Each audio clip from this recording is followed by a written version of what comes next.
Hey everyone, it's Zach here, and today I'm going to walk through an example using callback plugins to enhance the reporting of a long-running Ansible job template. So what prompted me to go ahead and look at this was a customer that had a really long-running job running against a large set of hosts, and in those jobs often there might be a few intermittent failures that occur, especially when we're talking about hundreds or thousands of hosts. Sometimes those errors might occur at different tasks, especially in a longer running playbook. So the customer was looking for an easier way than having to dig through the large log to determine what hosts failed and where did they fail. Initially, I was trying to think of a good way to do this that was native to the Ansible ecosystem and didn't feel like a hacky solution. And I decided to look into the Callback Plugin framework because I knew that there were hooks available into the Ansible lifecycle that might be useful.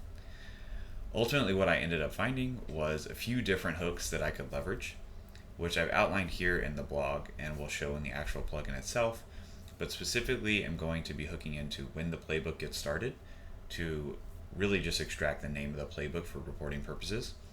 The key function that I'm going to be hooking into is when a runner fails. So that's going to indicate any task that fails. And I'm going to extract a lot of information from that particular hook to determine which task it was, what host was being run against, and if there are any relevant error messages.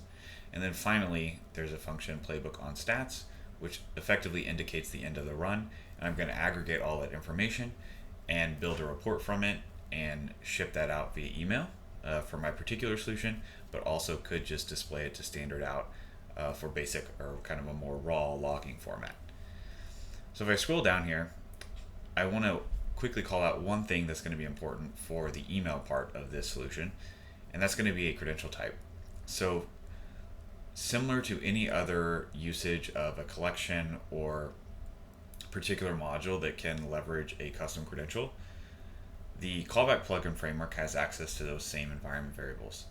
So what I did was I built out an SMTP configuration credential type using the environment variables shown here, which allows me to test locally by just exporting these environment variables or putting them into a Python virtual environment, but also leverage them within the platform via a credential so I can have a secure way to store my secrets as well as the other metadata required to send out emails.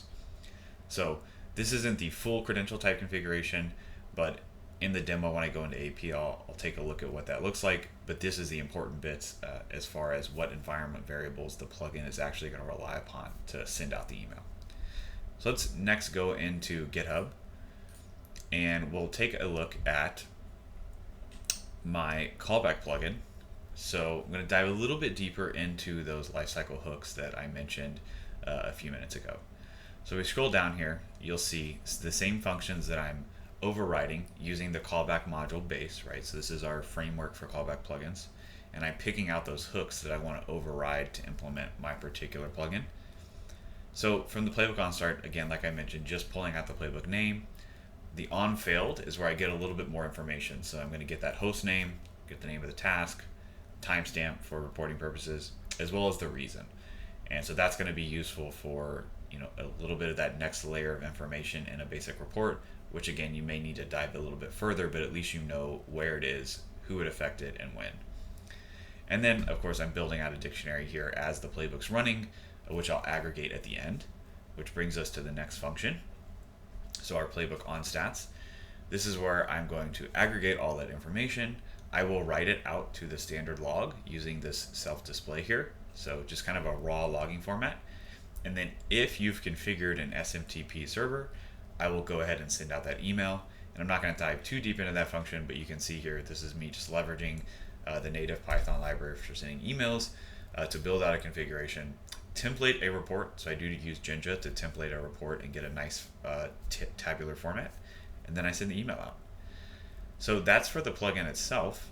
If we actually go to the Test Playbook, this is useful if you want to test it out yourself and what I used in testing and development.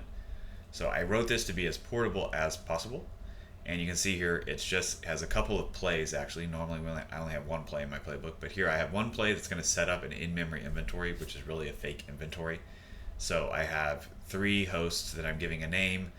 They're all actually using Ansible connection local, so it's not actually going to try to connect to these host names, host 1, 2, and 3. And then I add them to a group called local 3. So my second play is going to run against that group.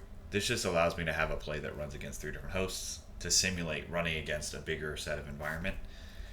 And if I go into these tasks here, I've specifically designed it where host 1 fails at task 1, host 2 fails at task 2, and host 3 fails at task 3.